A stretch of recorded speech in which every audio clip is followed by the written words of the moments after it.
Primeiro você vai ao campo com seus pais, com seu pai, depois você começa a ir ao campo com seus amigos, depois você leva a sua família. Quer dizer, isso é algo que é difícil para a gente que mora em Belo Horizonte, para a gente que ama o clube, de ter uma programação melhor. Eu acho que o grande desafio era deixar um legado. Então, esse projeto que é apresentado pelo Rubens, pelo Rafael, pelo Ricardo, ele tinha que colocar isso com a bandeira. Isso realmente era quase uma obsessão de deixar esse legado. E eu me recordo, né, como se fosse hoje, que as palavras do Rubens foram: nós vamos trabalhar num sonho, nós somos um bando de loucos e é uma loucura pensar nesse sonho, mas ele tem como ser viável.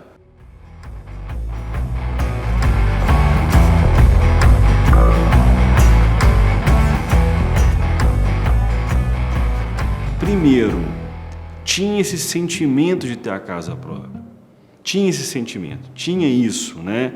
A gente, nos estudos que fizemos, a gente sabia que o Atlético era um dos poucos clubes grandes do mundo que não tinha casa. E o principal, uma coisa que sempre me incomodava, era você, todo jogo, com a torcida apaixonada, o clube ter pouquíssima receita do espetáculo. Então você não tinha receita de bar, você não tinha receita de estacionamento, você não tinha receita de loja, você não tinha receita de ticket. Então, na hora que a gente pegava o borderô, um jogo de Libertadores, num jogo de um clássico, sei lá, aquilo ali nunca ia fechar a conta, aquilo não me ajudava a pagar a conta dos salários. Então, com o estádio, aí sim, você, além de ter toda a parte técnica, você tem um controle ali de que é a casa do seu maior patrimônio, com a sua torcida. A Arena MRV é uma realidade. Acompanhamos de perto a mega obra em andamento em Belo Horizonte. Muitas dificuldades são encontradas no caminho para colocar em pé o estádio mais tecnológico do Brasil. Mas o Atlético Mineiro é um clube de lutas vitoriosos e conta com uma equipe preparada para superar todos esses percalços. Então, começou-se a montar a estrutura nessa região e nessa região aqui também, onde a gente já tinha atingido a elevação necessária. A gente dividiu a arena em 10 prédios, né? A ideia inicial era que houvesse essa sequência, né? Que a gente fechasse o anel inteiro, e houve essa descontinuidade. Então, hoje a gente tem focado os esforços no prédio 8, 4, 5 e 3, que são os prédios onde a terraplenagem já está concluída, e também no prédio 9 e 10. Então, nesses pontos, nesses vértices aqui do campo, a gente já tem 2 gruas montadas. Então, o que a gente está se fazendo? Está se adiantando aqui ao máximo toda a montagem nessas regiões. Mas isso são percalços de obra, isso não vai impactar o prazo de entrega, a gente está contornando isso. A torcida acredita na capacidade do grupo de trabalho que está em campo. Além de manter o ritmo da obra, o pessoal envolvido apresenta com transparência o passo a passo da construção da Arena MRV. Quando você enxerga ela montada, ela é uma estrutura relativamente simples, né? Mas se você voltar isso no tempo, isso exige, o que eu falei, exige um nível de aprofundamento no projeto muito grande, muito grande. A simplicidade que a gente acaba dando na montagem aqui, ela é o resultado de um trabalho anterior, muito mais refinado, muito mais aprofundado, né? E é isso que a gente acaba buscando na engenharia moderna aí, né? Você planejar muito mais tempo do que executar. Com isso a gente reduz o tempo de obra, reduz a presença de gente no canteiro. Um dos primeiros passos dentro do planejamento de uma obra está o projeto arquitetônico. No caso da Arena MRV, os arquitetos levaram em consideração alguns pilares básicos como rapidez na construção, tecnologia e baixo custo. Com relação ao custo da obra, era importante para a gente buscar uma tecnologia que a gente pudesse, através da repetição, diminuir o custo do elemento construtivo. Imagino que isso fosse um bolo, né? Você fazer um bolo, ele tem um custo. A partir do momento que você consegue fazer esse mesmo bolo repetido inúmeras vezes, em 200 bolos, você consegue diminuir o custo dessa produção. A mesma coisa é o nosso projeto arquitetônico. O nosso maior desafio foi conseguir conceber a Arena MRV com o maior número de elementos que se repetisse. E com isso a gente conseguia enquadrar o projeto num modelo de pré-fabricado, seja ele em concreto ou ele em metálico. A gente chega ao limite de cada um dos materiais, trazendo a maior eficiência possível para a Arena MRV. Então, esta forma de projeto, esse desafio de chegar numa solução que seria possível de se espelhar e ser possível de se replicar também cada um dos elementos, desde os pilares, desde das arquibancadas, que são também elementos pré-fabricados, nesse caso de concreto. Então a gente consegue aproveitar esse mesmo elemento, com essa mesma dimensão, com essa mesma característica em diversos locais do projeto. Com isso que a gente ganha eficiência, a gente consegue baixar o custo de produção, uma vez que a gente está reproduzindo a mesma peça diversas vezes. A escolha do tipo de estrutura veio a partir daí. Foram a composição de duas grandes empresas, né, mineiras, né, que é a Codem e a Precon, que somaram os esforços para poder entregar uma solução técnica, né, de engenharia que viabilizasse a construção do estádio. Há 6 anos, quando nós recebemos o projeto para a gente estudar, foi primeiro uma surpresa muito grata, até porque a Precon, em 1984, foi patrocinadora do Atlético. A tendência no Brasil e no mundo, no mercado da construção, é a industrialização. Diferente de uma construção convencional, os elementos estruturais são produzidos no ambiente fabril. Enquanto na obra as fundações estão sendo executadas, nós estamos fabricando os elementos na indústria.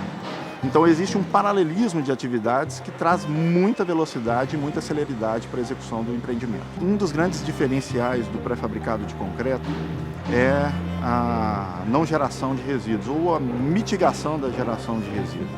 Tudo isso porque a gente trabalha num ambiente de autocontrole industrial. Todo mundo está acostumado a ver estádio com a cobertura metálica, né? Por uma vocação, vamos falar, por ser uma estrutura muito mais leve, né? De vencer vãos grandes. Na hora que a gente fez esse teste, fez essa experiência de juntar esse pórtico metálico com a cobertura metálica, que foi a grande virada, porque houve uma mudança integral no planejamento da obra, no qual a metálica só entraria lá no fim da obra, e hoje a gente olha a obra acontecendo, você vai ver justamente a estrutura metálica entrando primeiro, né? E liberando frentes diferentes, tanto para a cobertura quanto a frente, na verdade, para a estrutura de concreto. Quando se pensou nessa mesclagem, que a gente chama de estrutura híbrida, né? Que a gente, usando as tecnologias concreto e aço, naquilo que cada uma tem de melhor, é que a gente conseguiu, na verdade, economizar, né? Diminuir o custo da obra, principalmente pelas questões de equipamento, porque esses pilares maiores que nós estamos fazendo em concreto iam ser muito mais pesados, iam precisar de muito mais equipamento. Esta busca de soluções junto aos fornecedores de peças para a Arena MRV resultou em uma economia de custos financeiros e também na redução do tempo de construção em 3 meses. As empresas envolvidas ofereceram o melhor da tecnologia a serviço da engenharia. Ainda na fase de design, cada peça ganha um código, cada peça tem a sua identificação específica. Esse elemento é acompanhado de forma individual desde o design até a instalação da obra.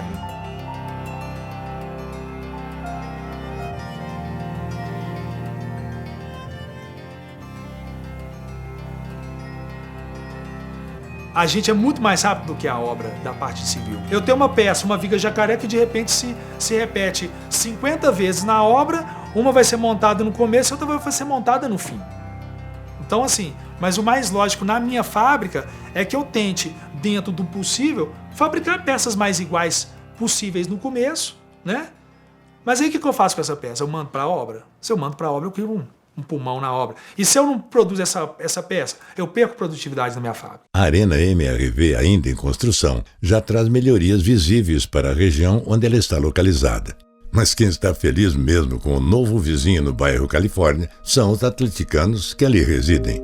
Cada um com sua história de amor pelo Galo.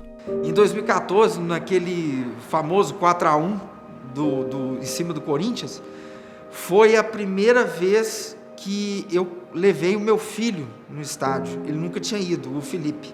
Só que logo depois meu pai começou a passar mal, meu pai adoeceu com câncer e faleceu. Então, aquele jogo contra o Corinthians foi o único jogo que eu consegui reunir meu pai e meu filho, as 3 gerações, eu, meu pai e meu filho, no mesmo jogo. Eu sei direitinho o tanto que vai ser bom para todo mundo aqui a construção do estádio. E eu olho para o estádio igual quando você está construindo sua casa. A obra da Arena MRV completou 1 ano em abril de 2021. O objetivo é que ela esteja concluída em 1 ano. A contagem regressiva para a inauguração começou. Torcedores e dirigentes já criam grandes expectativas para quando a bola rolar nos gramados da Casa do Galo. É um divisor de águas para o clube. Vai ser o Atlético antes de 2022 e depois de 2022. E o que a gente espera é que quando a arena ficar pronta, a gente não tenha dívidas, pelo menos as dívidas estejam equacionadas, porque a gente não vai conseguir equacionar todas elas em 2, 3 anos, o projeto é a longo prazo, mas que a Arena vai nos facilitar demais isso. Um clube sem dívidas vai gerar mais conquistas, mais jogadores, e uma torcida apaixonada igual a do clube, cada vez mais vai querer investir na Arena e consumir produtos do Galo. As receitas, elas vão nos ajudar a organizar nossas finanças e também nos ajudar a fazer investimentos no futebol, comprando bons jogadores, investindo na base, que é muito importante. Já estamos fazendo grandes investimentos na base, uma transformação muito grande.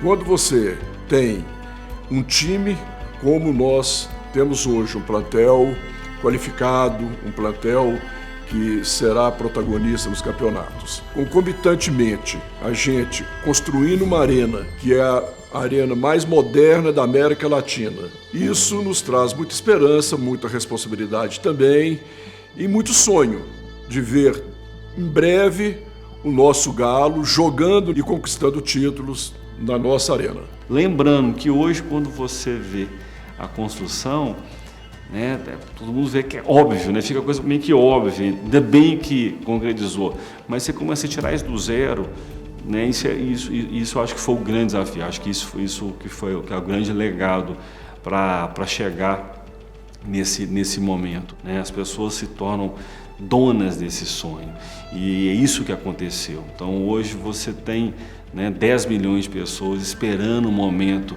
de poder chegar e trazer a família e conhecer esse patrimônio. E isso que é o mais legal, isso que é o mais bonito. A gente percebe a diferença no brilho dos olhos das pessoas que estão trabalhando dentro desse projeto, tanto na produção quanto nos escritórios. Galão da massa, é nóis! No próximo episódio, acompanhe a evolução das estruturas.